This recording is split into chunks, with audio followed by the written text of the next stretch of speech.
지난번에도 오온 계공, 오온 무아에 대해서 또 이야기를 잠깐 했었죠. 그 부처님 가르침을 보면 뭐 인연 따라 생겨나니까 실체적인 것은 없다. 비실체성이다. 뭐 공하다. 무아이다. 이렇게 이제 얘기를 하다 보니까 사람들이 좀 일각에서는 좀 오해를 하시는 분들도 계시는 것 같아요. 불교는 그야말로 그 허무주의적인 것이 아니냐. 그렇게 자꾸 없다고 하니까 그 없다라는 데 또 치우치는 사람이 생길 수가 있다는 것이죠. 그래서 지금 이렇게 나는 내 인생을 이렇게 살아가고 있는데, 그리고 분명히 나에게는 이렇게 살아가고 있는 이 현상세계의 이것도 중요한데 자꾸 이제 없다라는 얘기만 하시는 것은 아닌가, 이제 이런 이야기를 하는 분도 계시고요. 또 이제 제가 오랜 생활, 이제 군 생활을 했다고 말씀드렸는데, 이제 군에 있다 보니까 이제 군 장병들과 만나서 이야기를 나눌 때는 20대 그 젊은 친구들, 이제 막 뭔가 세상을 시작해야 하는 그런 친구들에게 세상은 다 공한 거다. 집착하지 마라. 이런 얘기만 이제 계속 한다면 아무래도 아마 그 친구들은 뭔가 모르게 이렇게 좀 꿈과 희망과 열정과 에너지, 이런 것들을 어떻게 내가 잘 쓸 수 있는지를 그 설명해 주는 방편이 조금 더 이제 그 친구들을 좀 우리 부처님 가르침으로 이끄는데 좋은 방편이 되지 않겠나, 뭐 그런 생각들이 좀 들더군요. 그래서 이제 제가 이제 이런 말씀을 좀 드렸습니다. 제가 지금부터 한 10년쯤 전인가요? 그 연금술사라는 책이 아주 베스트셀러, 우리나라에서도 1등이 됐던 적도 있었고요. 또 그 이후에 이제 시크릿이라는 책들이 나와서 또 끌어당김의 법칙을 얘기하기도 했죠. 또 연금술사에서는 간절히 원하면 무엇이든 이룰 수 있다라는 이제 메시지를 주어서 많은 사람들을 좀 열광하게 했던 것 같고, 또 시크릿이라는 책도 이제 비슷한 측면에서 이제 끌어당김의 법칙의 어떤 결과 부분들을 집중하는 걸 통해서 마음만 먹으면 부자도 끌어당길 수 있다. 성공도 끌어당길 수 있다. 건강도 끌어당길 수 있다. 이런 이제 방편의 이야기들을 해서 아주 많은 사람들의 세계적인 어떤 호응을 얻었던 것 같습니다. 제가 이제 오늘 말씀드릴 것은요. 그렇다면 그것은 어떻게 봐야 되느냐? 그런 그 연금술사에서 말하는 끌어당김의 또는 끌어당김의 법칙에서 말하는 그런 것들은 이제 불교에서는 어떻게 봐야 될 것인가 이제 하는 점이죠. 좀 쉽게 말하면 이 세상이 불교에서는 실체가 아니다, 꿈과 같다, 이렇게 설명을 했습니다. 그래서 누구나 우리들의 공통적인 목적이라고 한다면 이 꿈에서 깨어나는 겁니다. 당연히 이 꿈에서 깨어나는 것이 가장 중차대한 공부인 것이죠. 그런데 이제 방편으로 아직 이것이 꿈이다라고 했을 때 이걸 믿지도 못하고 이해할 수도 없다. 나는 이렇게 생생하게 꿈 같은데 어떻게 이것을 꿈이라고 할 수 있느냐라고 하는 분들에게, 또 혹은 지금 이것을 꿈이라고 그냥 퉁쳐버리기에는 지금 내 삶이 너무 힘들다, 너무 고통스럽다, 몸도 아프고 힘들다, 이것부터 일단 빨리 해결해야, 그래야 내가 출세관을 위한 한 걸음 이렇게 나아갈 수 있지 않겠는가라고 이제 하시는 분들이 있는 것이죠. 그래서 이제 그분들을 위한 방편으로 어떻게 하면 내가 내 인생을 조금 더 뭐랄까 밝고 희망찬 삶으로 바꿔갈 수 있을까. 다시 말해, 어차피 꿈은 공하다라고 할지라도 악몽을 꿀 필요가 있겠는가. 좀 행복과 즐거운 꿈을 꾸는 것도 중요하지 않겠는가 하는 어떤 이제 방편의 차원으로 현실적인 또 괴로움이 있는 분들에게는 그런 가르침도 도움이 될 것 같습니다. 석가모니 부처님께서도 시론, 계론, 생천론이라고 해서 근기에 따라 중생들의 상황에 따라서 단계별 법문을 설하셨습니다. 그 점이 제가 느끼기에 선사 스님들과 좀 다른 점이었던 것 같아요.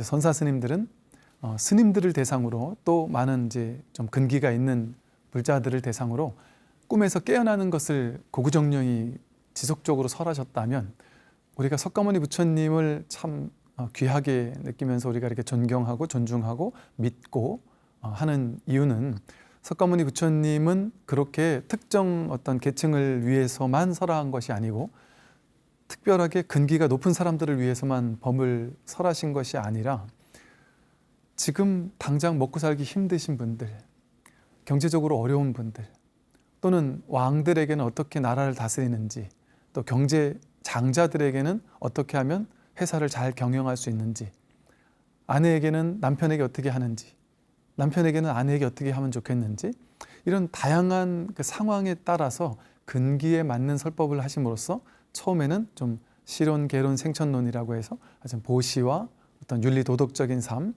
또 어떻게 살았을 때 인과적인 삶, 즉 지금 어떻게 살아야 신구의 삼업으로 어떤 행위를 하고 살아야 어떤 결과를 일으킬 수 있는지, 착한 일을 많이 하면 천상세계를 갈 수 있다. 또 이 인과응보의 가르침, 그래서 지금 복짓는 삶을 살아야 한다. 지금 먼저 복되고 행복하고 충만한 삶을 살아야 우리 앞으로의 미래 인생이 더 복되고 행복하고 충만한 인생이 될 수 있다라는 이런 어떤 방편의 법문을 설하셨어요. 그렇게 설하시다가 거기서 이제 좀 근기가 성장하고 성숙된 분들을 대상으로 이제 조금 더 높은 차원의 가르침을 설해서 결국에는 괴로움과 괴로움의 소멸이라는 사성제까지 이제 결국은 설하게 되시죠. 그래서 이제 오늘은 조금 방편의 측면에서 말씀을 드리고자 하는데요. 지난번에 제가 오온을 이제 설명을 했습니다. 그때는 오온 개공, 오온 무아라는 관점에서 나라는 존재는 색, 수상, 행, 식이라는 5가지 요소로 이루어져 있다. 색은 우리 몸이라고 했고요. 수상, 행, 식은 느낌, 생각, 의지, 의식, 이렇게 이제 단순화시켜서 5가지로 나누어서 살펴봤고, 그 각각이 몸도 느낌, 생각, 의지, 의식도 이 모두가 실체가 아니었구나, 비실체성이었구나, 내가 이것을 나라고 여길 아무런 근거가 없구나라는 사실을 살펴보는 것을 통해서 느낌도 집착하지 않고 생각도 의지, 의식 어디에도 집착하지 않는 길을 말씀을 드렸습니다. 근데 이제 오늘은 그렇다면 이제 가만히 생각해 보세요. 불교에서도 이제 그 유무중도라는 말을 또 하기도 하는데요. 이 몸과 마음은 내가 아니다, 있는 것이 아니다라는 쪽으로만 얘기해서 예를 들어 사람들이 오온무아기 때문에 몸과 마음은 내가 아니구나 라는 것에만 치우쳐서 나는 없다 라는 것에만 치우쳐서 내가 없다라는 것을 하나의 견해로 취하게 된다면, 그래서 그것을 진실이라고 믿게 된다면 그 사람은 무에 갇힌 것일 수 있는 것이죠. 그러나 이렇게 우리가 이 몸과 마음을 또 쓰고 있는 이 현실은 또 무시할 수 없단 말이죠. 이 꿈의 현실에 대해서도 우리가 무시할 수 없다는 것이죠. 그래서 불교의 중도의 가르침에서는 있음에도 취하지 말고 없음에도 취하지 말라고 합니다. 즉 오온무아를 통해 부처님께서 우리에게 말하고 싶은 것은 너라는 건 없다 라는 사실을 견해로 취해서 집착하라는 얘기를 하고자 하는 것이 아닌 것이죠.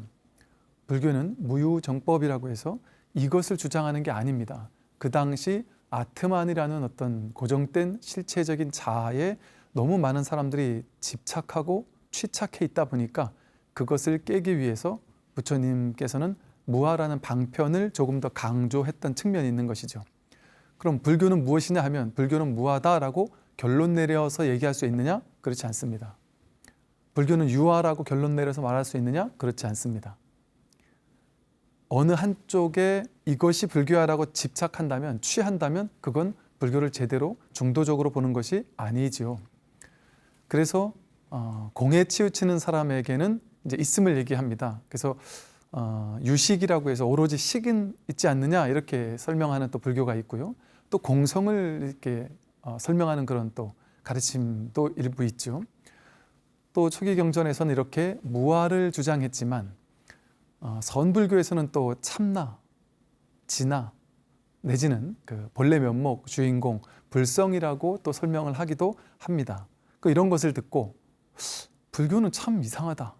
왜 무아라고 했다가 진나라고 하느냐?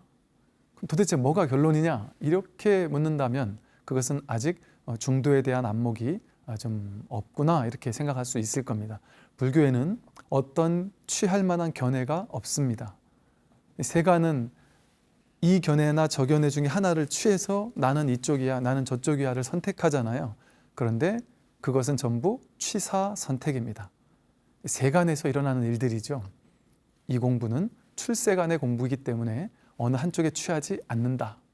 그래서 이제 오늘은 이 똑같은 오온을 가지고 이제 설명을 드리는데, 지난번엔 없다라는 측면에서 말씀을 드렸다면 이번엔 있다라는 측면에서 이 오온을 우리가 오온이 바로 나라면 오온을 어떻게 쓰느냐에 따라서 내가 내 인생을 행복하게 바꾸고 가꿀 수 있는 게 되겠죠. 예를 들어 몸으로 본다면 음식을 먹는데 아주 안 좋은 음식, 입에는 달고 맛있지만 몸에 안 좋은 음식, 뭐 가공이 많이 된 음식이라든지 또는 뭐 입맛만 좋지만 별로 이렇게 오염된 음식, 우리가 요즘에 정크푸드라고 말하는 이런 음식들을 늘 먹고 늘 달고 살고 그렇게 된다면 당연히 몸도 망가지겠죠. 몸이 좀 많이 망가진 사람들 같으면, 옛날에 제가 TV 프로에서 본 적이 있는데요. 어떤 아이가 6살 정도밖에 안 된 이제 아이에게 이제 실험을 했습니다. 하얀 그 설탕이나 또 하얀 소금이나 이런 어떤 것들이 얼마나 안 좋은지 뭐 그런 어떤 실험을 했던 것 같아요. 근데 그 아이가 평소엔 그렇게 막 화를 내고 이러는 게 좀 적다가 그런 음식만 먹으면, 우리가 정크푸드라고 말하는 이런 음식들만 먹으면 5분도 안 돼서 갑자기 막 폭력적으로 바뀌고 화를 막 내고 그런다는 거예요. 그리고 그 친구에게 또 좋은 음식을 주니까, 부드럽고 좋은 음식을 주니까 또 그런 것이 좀 잦아들더라는 거죠. 그래서 이제 TV에서 실험을 했더니 정말 그런 모습들을 이렇게 보여지더라고요. 물론 이제 몸이 그렇게 많이 망가지지 않은 사람이나 좀 덜 예민한 사람 같으면 그렇게까지 즉각적인 반응이 일어나지는 않겠지만, 그런 사람이 있을 수 있다는 것은 그런 어떤 영향이, 우리가 몸에 있는 영향이 어떤 걸 먹느냐 하는 것들이 어떤 몸을 형성하느냐를 어느 정도 반영한다라고 할 수 있을 겁니다. 제가 이제 대학원 다닐 때 이제 불교 환경 관련된 것을 전공했다고 말씀을 드렸는데, 그때 보니까 저는 정말 너무 충격적인 게 많았어요. 우리가 먹는 것들, 우리가 살고 있는 이 현실이 너무 그 친환경에서 멀어져 있는, 오염되어 있는 그런 모습을 보고 이렇게까지 이 세계가 오염되어 있구나. 부처님께서 오탁 악세라고 말씀하신 것처럼 이 세상이 오염되면 사람도 오염된다고 말씀하셨거든요. 그래서 이 세계가 그만큼 오염되어 있으니까 그곳에서 우리들도 오염되고 온갖 병들이 생길 수밖에 없구나 하는 것들을 알 수가 있었습니다. 그래서 불교에서도 먹을 때 예를 들면 뭐 오신채를 주의하라든지, 또는 과도한 생명을 훼손하는 음식을 먹지 말라든지, 먹는 것에 대한 사찰 음식 같은 것들이 주목을 받는 이유도 그런 데 있겠죠.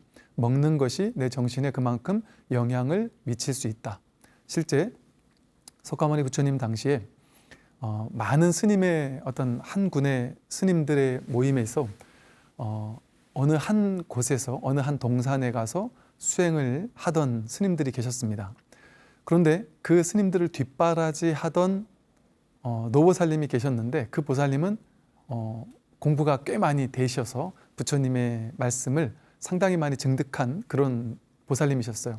그 보살님께서 내가 이렇게 공부가 된 것처럼 우리 젊은 스님들도 바른 공부로 이끌어 드려야 되겠다, 바로 내가 이렇게 공양을 올려야 되겠다 하는 마음으로 스님들께서 수행만 전념하실 수 있도록 늘 때가 되면 음식을 이렇게 가져다가 드리곤 했습니다. 그런데 이 보살님 생각하기에는 신기하게도 이 정도 이 스님들이 공부를 하셨으면, 부처님의 법문을 들었으면 지금쯤 이제 수다원가, 사다함가, 아나함가, 아라함가를 증득한 이제 깨달은, 쉽게 말해 분들이 되셔야 되는데, 이상하게 법문도 훌륭했고 스님들의 자세도 훌륭했고 모든 것이 조건이 갖춰졌는데 이상하게 깨닫지 못하더라는 겁니다. 그래서 왜 그럴까라고 사유해 보았더니 모든 조건이 좋은데 딱 하나가 안 좋았다는 거예요. 그게 스님들이 드시는 음식이었다는 겁니다. 그래서 그 보살님께서 지혜의 안목으로 내가 조금 더 이렇게 좋은 음식, 그게 어떤지 구체적인 말은 안 나오지만 그 좋은 음식으로 이렇게 스님들이 공부에 도움될 만한 그런 음식들을 준비해서 스님들에게 공양을 올렸더니 머지않아서 그 많은 스님들이 금방 깨닫게 되었다 하는 이제 이런 장면이 이제 니까야 경전에 나오는 부분이 있거든요. 이처럼 우리가 무엇을 먹느냐 하는 것도 우리의 미래를 바꾸는데 영향을 강력하게 미칩니다. 인과 업보로서. 그래서 먹는 것을 주의를 해야 되겠죠. 또 몸의 색온이라고 하는 몸에서 주의할 또 한 가지는 먹는 것이 몸을 이루기도 하지만 운동을 얼마나 하느냐. 옛날 같으면 하루 한 끼 먹으려면 막 사냥도 하고 농사도 짓고 해야만 먹을 수 있었으니까 따로 운동이 필요가 없었죠. 근데 지금은 그냥 뭐 컴퓨터 앞에서만 이렇게 손가락만 움직이면서 머리를 쓰면서 일하는 분들이 많아지잖아요. 그리고 집안일도 보살님들은 좀 안 했을 수도 있겠지만 집안일도 그냥 기계가 많이 해주는 것들도 많잖아요. 옛날 같으면 그 많은 옷을 싸들고 냇가에 가서 빨래를 두들기고 하면서 운동이 됐을 텐데 지금은 또 이제 기계가 해주는 것도 많다. 물론 보살님들의 노동이 없다는 얘기는 아닙니다. 그러다 보니까 별도로 운동을 하는 분들이 많아요. 근데 요즘의 시대에는 그 또한 그 운동도 분명히 필요하죠. 그래서 운동을 안 하면 확실히 몸이 좀 찌뿌둥하기도 하고 몸이 좀 망가지죠. 그래서 우리 몸에서 중요한 것은 바르게 먹는 것이 무엇이냐, 그리고 몸을 어떻게 운동을 하면서 주기적으로 몸을 써서 내가 살아가느냐 하는 것이 세곤에서는 중요할 겁니다. 그리고 이제 마음에 대한 네 가지인데요. 수상행식인데요. 첫 번째가 수온이 나온 것을 좀 주목해 봐야 됩니다. 느낌이라는 것이 상당히 중요한 점이 이 중요한 점인데요. 지금 내가 무엇을 느끼느냐가 중요합니다. 여러분들은 어제, 그저께, 지난 일주일, 한 달, 1년간 최근에 주로 어떤 걸 느끼면서 사시나요? 나의 느낌과 감정은 행복하고 뭔가 충만하고 기쁘고 열정이 넘치고 뭔가 막 이렇게 환하고 충만한 이런 기분으로 하루하루를 살아가고 계신가요? 아니면 뭔가 불안하고 초조하고 두렵고 근심 걱정에 사무치고 그래서 거기서 벗어나기 위해서 막 길을 쓰는 이런 삶을 사시나요? 중요한 점은요, 수온이 바로 나라고 했잖아요. 그 말은 수온이, 느낌이 바로 나를 형성한다는 겁니다. 첫 번째 온 것은 느낌이 마음 가운데 가장 직접적으로 내 삶의 미래를 형성하는, 인과 업보로 형성하는 가장 강력한 힘이 느낌입니다. 지금 느끼는 것을 앞으로도 계속 느끼게 될 확률이 높습니다. 이게 이제 어찌 보면 인광보고 이게 끌어당김의 법칙과도 같아요. 내가 지금 무엇을 느끼고 있느냐의 상태는 내가 지금 느끼고 있는 이것을 이 법계로 보내고 있는 것과 다르지 않거든요. 그러니까 지금 내가 느끼고 있는 이 감정을 앞으로도 계속해서 느낄 수밖에 없도록 삶이 펼쳐질 수밖에 없을 겁니다.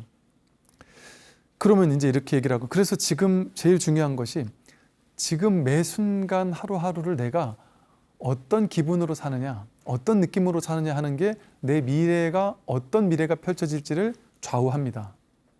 이제 이렇게 얘기하면 많은 분들이 스님, 저도 좋은 느낌을 느끼고 살고 싶죠. 저도 제 인생 행복한 느낌으로 살고 싶죠. 그래서 내 미래를 행복한 미래로 바꾸고 싶습니다. 근데 그게 말처럼 됩니까? 내 인생이 괴로운데, 내가 지금 처한 환경이 좋은 느낌이 아닌데 어떻게 좋은 느낌을 내가 느낄 수 있겠습니까? 라고 이제 반문을 합니다. 정말 그럴까요? 제가 지난번에 오온에서 그 수온에 대해서 한번 실체가 없다라고 말씀을 드린 것처럼 그거는 우리의 생각입니다.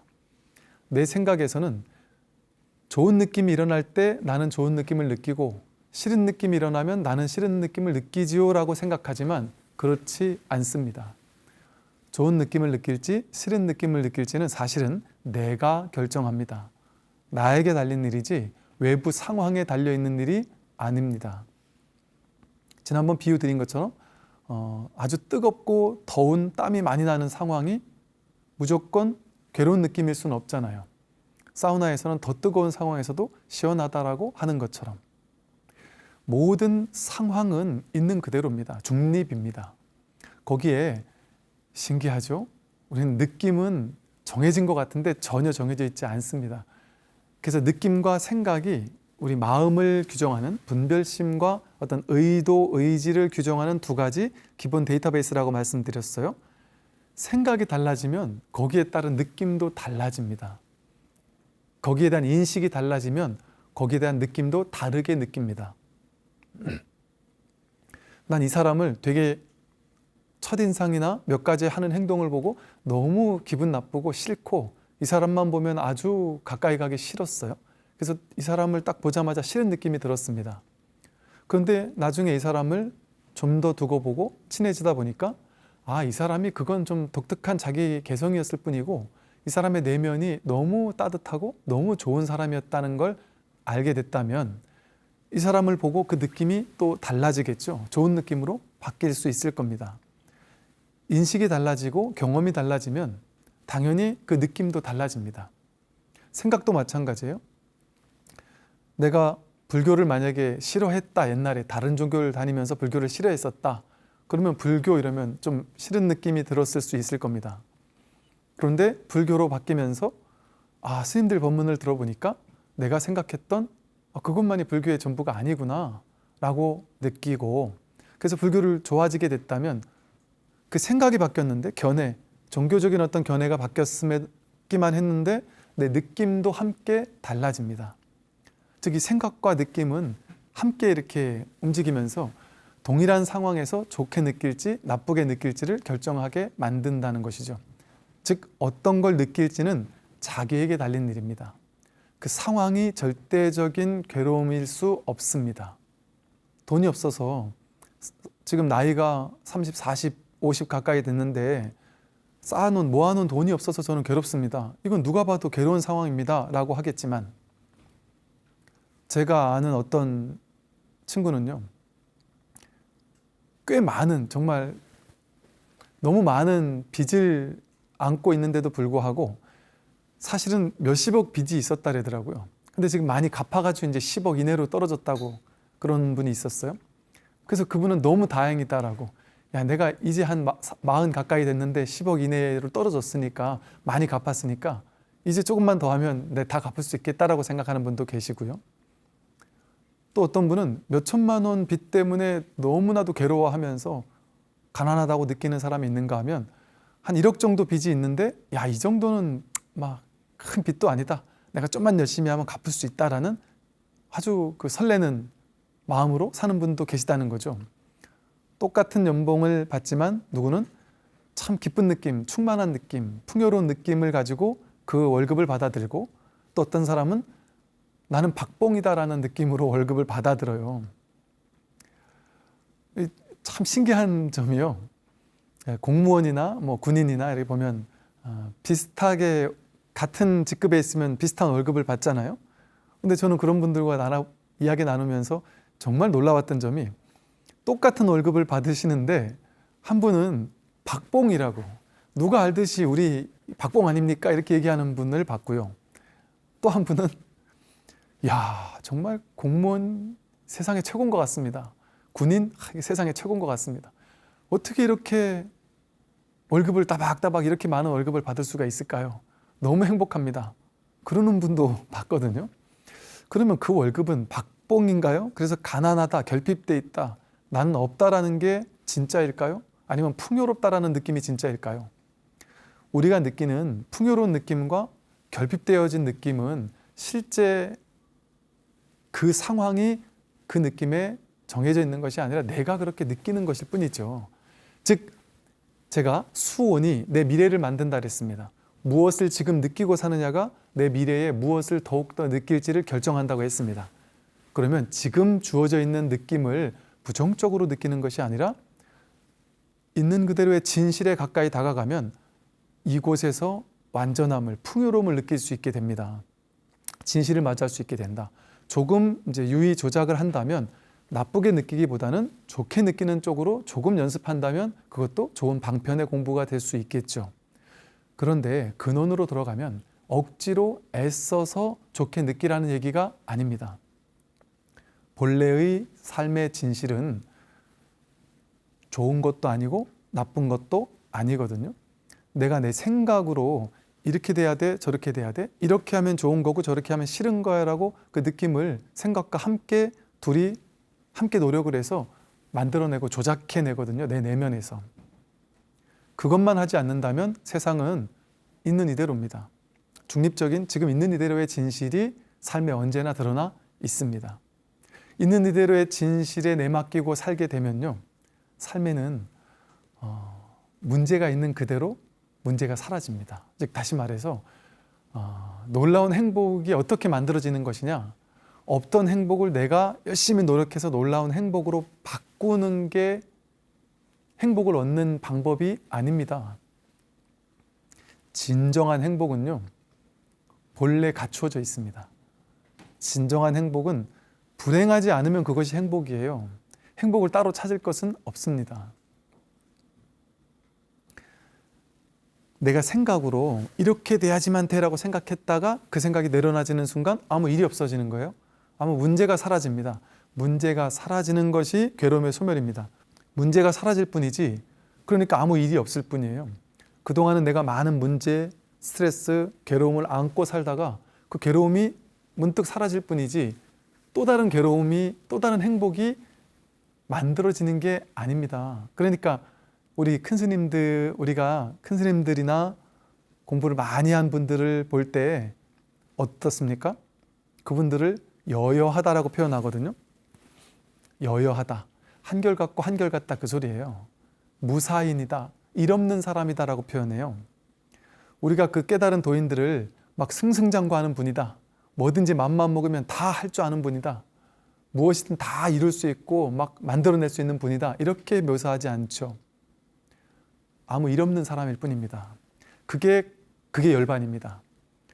행복과 불행 중에 행복을 선택해서, 슬픔과 기쁨 중에 기쁨을 선택해서, 실패와 성공 중에 성공을 선택해서 그쪽으로 가려고 하는 건 유의 조작이라서 그렇게 만들어진 성공은 반드시 허물어집니다. 내가 조작해서 만들어진 성공은 반드시 허물어져요. 그런데 이 일 없는 자리, 문제가 사라진 자리, 이 열반, 해탈이라고 불리는 번뇌망상의 불길이 확 꺼진 자리, 이 자리는 그냥 일이 없을 뿐입니다. 만들어낸 게 아니에요. 본래 우리에게 갖추어져 있던 본래 면목입니다. 우리들의 본성이 이렇게 일 없는 자리예요. 그렇기 때문에 이 자리는 사라질 수가 없습니다.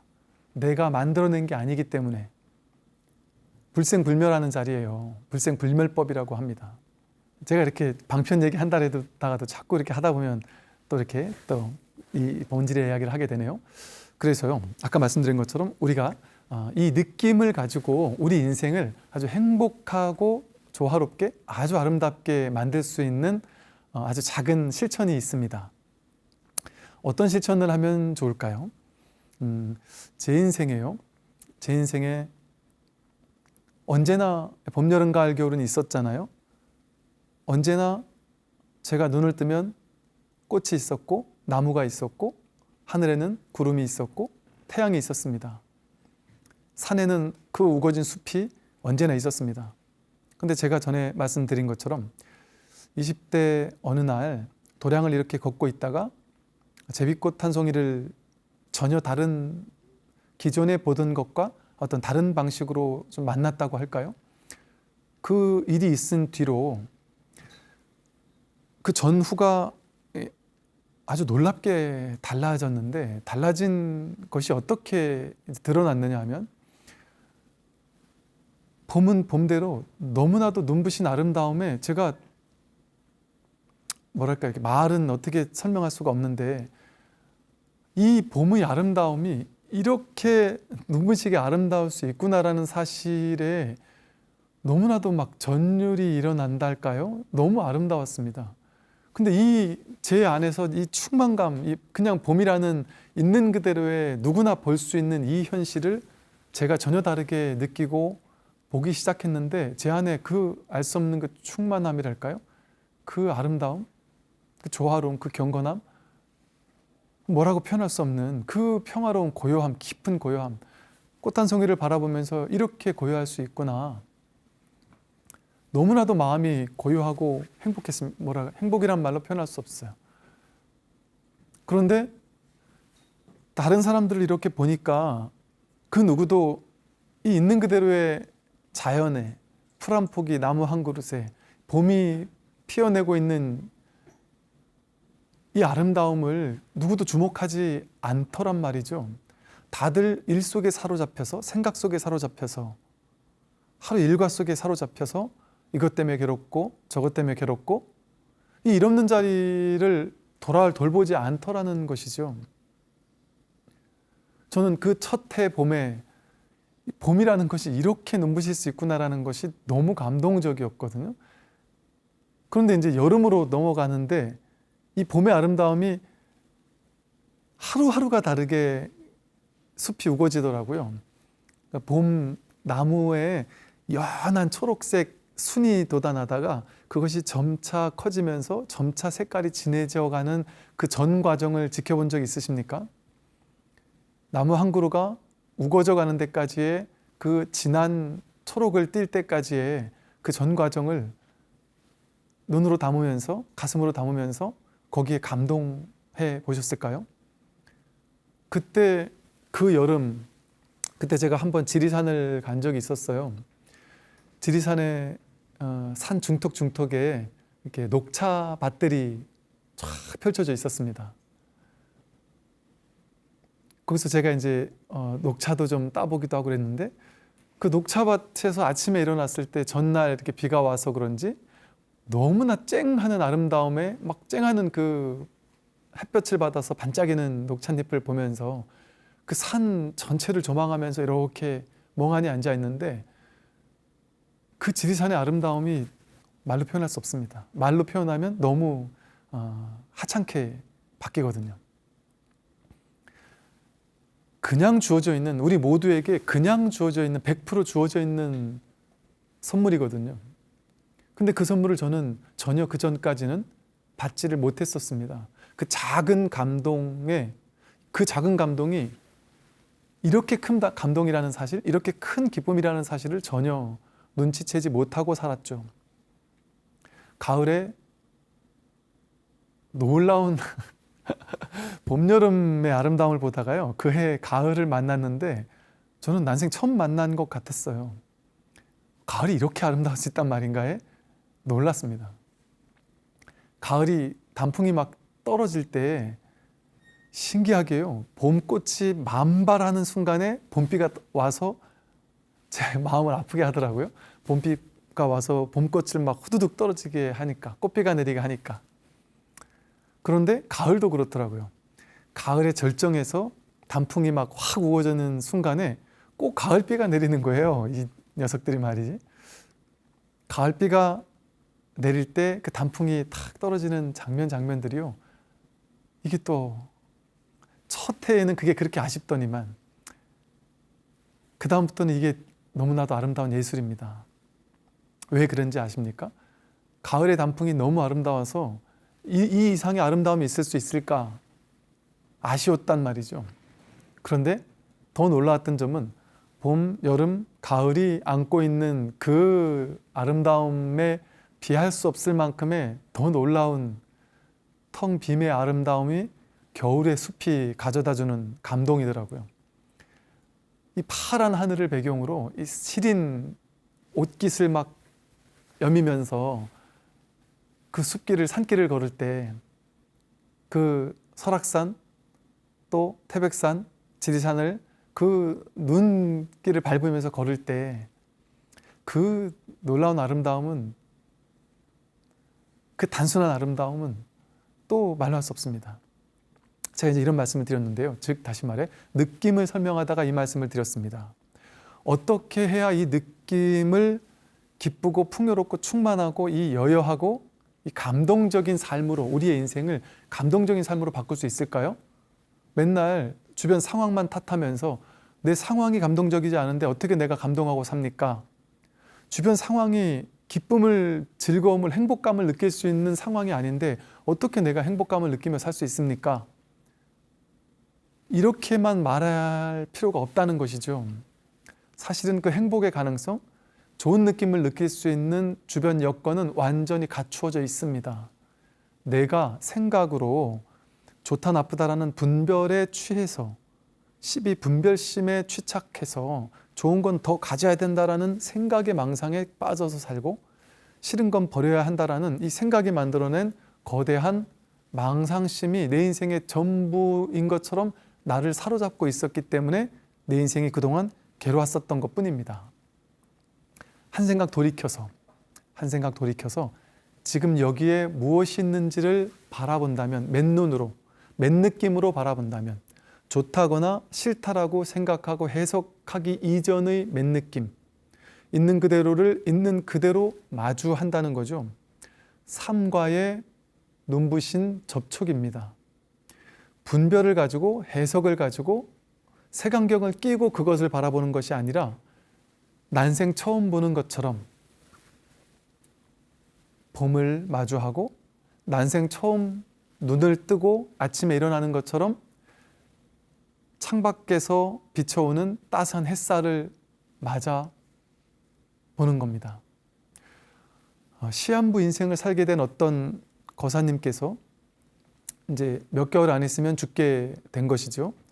시한부 인생 판정을 받고 너무 괴로워서, 죽을 것처럼 괴로워서 막 거부하고 화내고 막 짜증을 내고 막 두렵고 무섭고 떨리고 이런 삶을 한동안 보내다가 어느 순간 이제 내가 죽는다는 사실을 이제 받아들이게 됐습니다. 받아들이게 되고 온전히 그냥 탁 받아들이게 되고 났더니 갑자기 깊은 평화가 오더라는 거죠. 근데 그러고 났는데 눈을 감고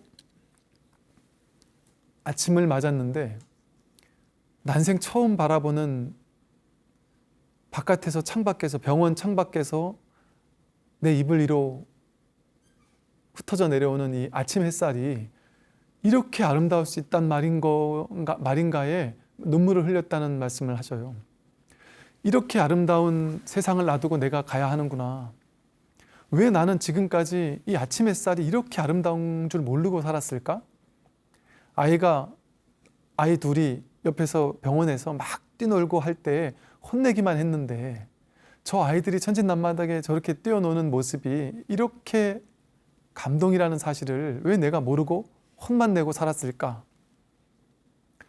마음을 비우니까 있는 그대로를 있는 그대로 허용하고 받아들이고 났더니 이제 진실이 보이기 시작하는 거예요. 우리에게 진실이 없어서 진실을 보지 못하는 것이 아니고, 진실을 느끼지 못하는 것이 아니고, 있는 그대로의 삶에 감동하지 못하는 것이 아니고, 우리 머릿속의 생각이, 분별 망상이 내 인생을 이렇게 해야 되고 저렇게 해야 되는 무언가의 조작해야만 살 수 있는 곳으로 내가 바꿔놓은 겁니다. 내가 조작해서 만들어 놨습니다. 여러분 인생에 뭐가 문제가 있습니까? 돈을 못 번다고 해서 그게 왜 고통일까요? 아프리카에서, 제가 만났던 인도에서 부모도 없이 쓰레기통에서 썩은 음식을 주워 먹는 친구들, 그 친구들에게 음식을 나눠줬을 때 천진난만하게 웃고 있는 그런 최악의 상황에서도 웃을 수 있거든요. 내가 만든 이 생각과 분별이 만들어 놓은 이 가상현실, 내가 만든 가상현실에 내가 빠져서 괴로워하고 살 필요가 없습니다. 진실을 우리가 보려는 어떤 마음을 가진다면 진실이 언제나 눈앞에 드러나 있습니다. 완전한 행복의 가능성은 우리 눈앞에 이미 와 있습니다. 그 작은 것, 막 거대한 행복을 추구한다면 그거는 얻기 쉽지 않을 거예요. 내가 조작해서 만들어야 되니까. 근데 조작해서 만드는 것이 아닌 이미 주어져 있는 작고 사소하다고 느낀 것들, 그것이 진짜 행복입니다. 우리에게 진정한 행복을 가져다 주는 것들은 사실은 그런 것들입니다. 거기에서 기쁨을 느끼고 행복을 느끼고 감동을 느끼고 감사함을 느낄 줄 알아야 해요. 저는 이제 요즘에도 이제 부산에 있지만 이렇게 틈만 나면 거의 늘 매주 이렇게 그 금정산도 오르고요.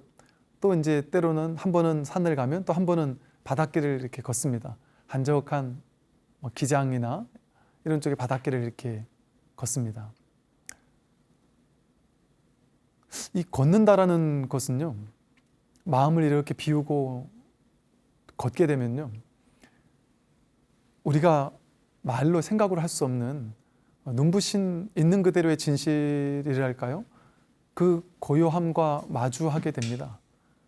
그 마주하는 그것은요, 그 여여한 기쁨은 막 감각이 자극하는 좋은 음악을 큰 소리로 들었을 때의 기쁨, 좋은 걸 막 눈에 자극되는 걸 봤을 때의 기쁨, 이런 것과는 다릅니다. 은은한 만들어낸 것이 아니라 본래 있는 자연이거든요. 본래 있는 바다고 본래 있는 산이거든요. 그 이미 나에게 주어져 있는 것에서 감사함을 느낄 때 더 큰 감사와 감동할 일들이 생겨납니다. 그래서 이미 우리에게 갖춰져 있고 이미 우리에게 주어져 있는 것들을 더 크게, 더 기쁘게, 더 감사하게 감동하고 사는 삶, 내가 행복감을 느끼고 사는 삶, 그것이 우리를 더 큰 감동과 더 큰 좋은 것을 느낄 수 있도록 끌어당김의 법칙으로 삶을 만들어 주게 된다는 말씀을 오늘 여기까지 드리고, 다음 시간에 또 뵙도록 하겠습니다. 들으시느라고 수고 많으셨습니다. 수고하십시오.